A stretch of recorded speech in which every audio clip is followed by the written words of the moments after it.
O Bolsonaro, pelo que tudo indica, o advogado do Bolsonaro nesse caso, nessa investigação de terrorismo, vai ser o Frederick Wassef. O Wassef vai ser o advogado do Bolsonaro. O Wassef já emitiu uma nota oficial em nome do Bolsonaro. Eu vou ler aqui a nota oficial para você. Eu vou falar. Ele usou simplesmente a estratégia mais burra possível. Eu, Thiago, não consigo pensar numa estratégia jurídica tão burra como a que o Wassef fez para o Bolsonaro. Vou ler para você. O presidente Jair Bolsonaro sempre repudiou todos os atos ilegais e criminosos e sempre falou publicamente ser contra tais condutas ilícitas, assim como sempre foi um defensor da Constituição e da democracia. Primeira parte da nota, aí ok. Tem mentira aí no meio? Tem, mas ok. Aí chega a parte que você fala, se essa for a estratégia dele para o resto do processo, tomara que seja, porque, meu Deus, em todo o seu governo sempre atuou dentro das 4 linhas da Constituição. O presidente Jair Bolsonaro repudia veementemente os atos de vandalismo e depredação do patrimônio público cometido pelos infiltrados na manifestação. Quer dizer, a estratégia do Bolsonaro é dizer o seguinte, que tudo aquilo foi feito por infiltrados e que ele jamais incentivou nenhum ato e que ele sempre foi a favor da democracia. A gente está falando de um presidente que homenageava o golpe de 64 e que antes de ser presidente, dizia que o melhor período da história do Brasil foi a ditadura militar, que ele chama de contra-revolução. Aí diz, a estratégia vai se basear em tentar dizer, ele vai tentar enganar o Alexandre de Moraes e dizer que os atos cometidos pelos terroristas foram, na verdade, infiltrados de esquerda. Olha, ele não está conseguindo enganar nem os próprios bolsominions. Os grupos bolsonaristas estão em polvorosa nessa semana, porque alguns, você vê como fascista é o lixo do lixo do lixo. Por que eu falo fascista não é nem gente? Alguns que estavam, as mesmas pessoas que no dia 8 estavam falando tem que quebrar mesmo, destrói tudo, Brasília é nossa, tudo mais. 2 dias depois começaram a falar, não gente, foram infiltrados, é a esquerda colocou infiltrado da manifestação, os mesmos. Teve gente que gravou vídeo destruindo as coisas e depois estava publicando que foram infiltrados. Ou seja, esse é o nível da hipocrisia deles. Falar que foi infiltrado é o caminho mais curto para o Bolsonaro ir para a prisão. Eu estava lendo alguns outros analistas que estavam fazendo a mesma análise que eu. Se o Bolsonaro quiser ir para a prisão bem rápido, é só ele usar essa tese de que não, eu não incentivei nada e quem produziu atos de vandalismo foram infiltrados. Pô, os caras estavam lá dentro com a bandeira do Bolsonaro. Os mesmos, assim, tem vários vídeos circulando em redes sociais. A Polícia Federal tem muito vídeo provando que gente que estava lá no acampamento com bandeira do Bolsonaro e tudo mais, depois estava destruindo. Tem vídeo de dentro do palácio, vídeo que muita gente não viu, que é dentro do Palácio do Planalto, o pessoal quebrando as coisas, jogando cadeira pela janela, e aí o vídeo foca no rosto da pessoa, aí depois pega um vídeo de 3 semanas antes, tá lá o cara no acampamento bolsonarista. Você fala, pô, é a mesma pessoa, não tem como falar que é infiltrado. E eles foram lá tentar dar um golpe de Estado para quem chegar no poder? Pro Thiago? Não. Pro Lula continuar no poder? Não. Para quem? Pro Bolsonaro. Então, a situação do Bolsonaro vai ficando cada vez mais difícil e parece que o advogado burrão do Bolsonaro é o que vai ser escolhido para esse caso, o que eu acho excelente, espero que ele continue aí nessa tese, que aí a chance dele ser preso aumenta muito. Enquanto isso, o Ibanez Rocha está fazendo de tudo. E vamos lembrar, antes de qualquer coisa ele é político. Muito mais político do que o Bolsonaro, do que esse pessoal aí da extrema-direita que estava no governo Bolsonaro. Apesar dele ser aliado, ele é político. Ele está fazendo de tudo que você puder imaginar nos bastidores, tá puxando o saco de todo mundo, tá assim, olha, para tentar não ser preso.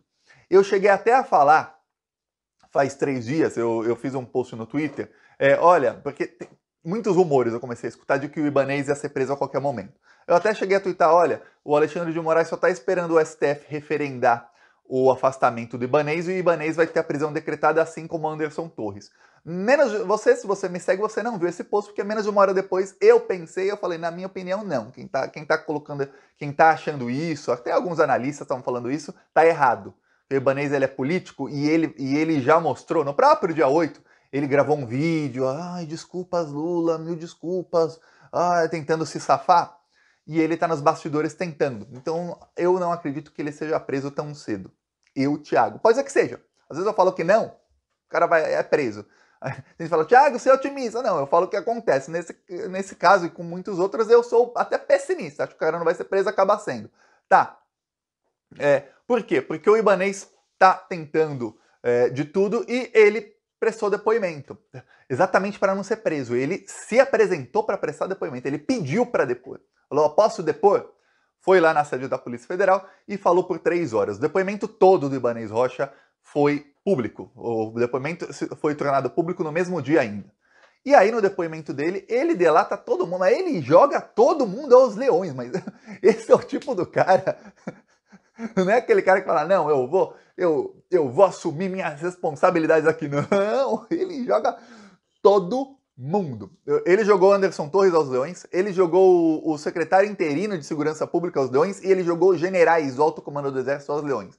Diz o Ibanez Rocha o seguinte, que ele estava trabalhando sempre com o governo Lula e sempre com o Flávio Dino, antes mesmo do Lula assumir, para desmontar o acampamento. Diz ele que, se fosse por ele, aquele acampamento nem existiria.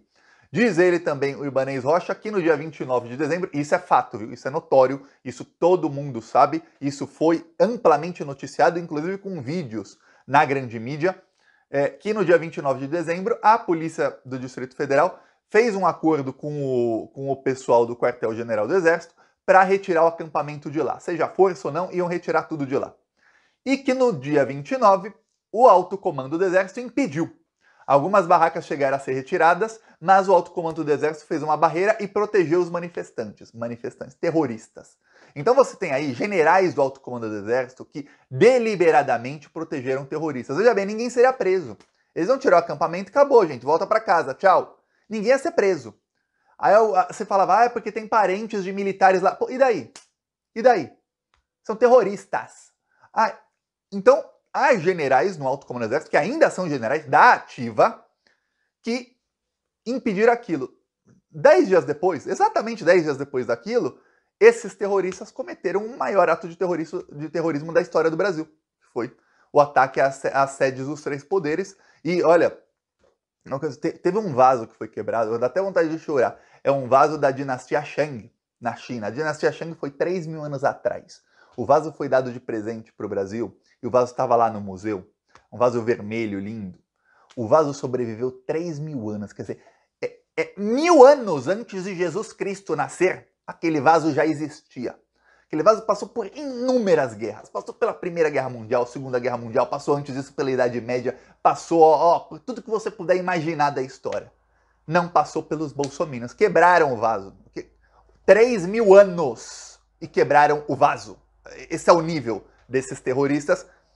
Agradeça aos generais do Exército. Então eu vou falar, a justiça só será feita quando, além do Bolsonaro, do Ibanez, do Anderson Torres, estiverem presos pelo menos uns 10 generais vagabundos, viu? O que tem de general que merece ser preso, ó, não tá escrito, viu? É muito general que tem que ser preso. E o Ibanez jogou os generais aos leões. Falou, ó, por mim não teria acampamento, só aconteceu isso porque os generais deixaram. Se não fossem os generais, não ia ter esse ato, porque não ia ter acampamento ali.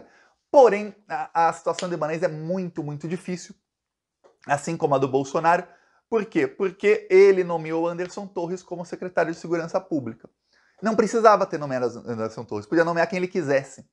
Mas não, ele escolheu justo o Anderson Torres, que foi o cara que no dia da eleição, do segundo turno da eleição, ele desacatou uma ordem do Supremo Tribunal Federal, do Tribunal Superior Eleitoral e do Supremo Tribunal Federal, que é do Alexandre de Moraes, e fez mega operações com a Polícia Rodoviária Federal para impedir petistas de votarem no Lula. Lembra disso?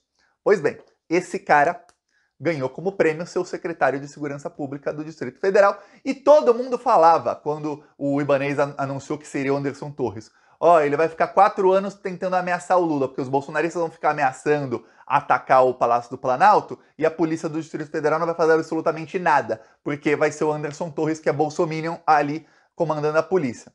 Ele escolheu Anderson Torres. O Anderson Torres entraria de férias dia 9, segunda-feira. O Anderson Torres saiu de férias dia 6. Diz o Ibanez, aí ele joga o Anderson Torres aos leões. Diz o Ibanez que o Anderson Torres não avisou e que ele saiu de férias 2 dias antes sem avisar. Vamos lembrar, secretário de...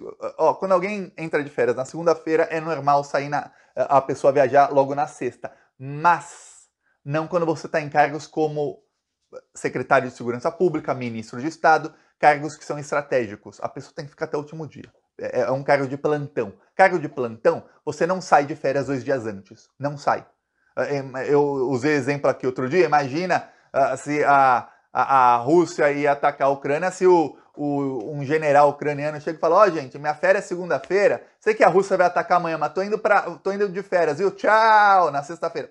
Você consegue imaginar uma dessa? Não. Então, mesma coisa. Veremos aí os próximos passos e eu espero que não tenha anistia para milico vagabundo. É isso que eu espero. Ó, falou.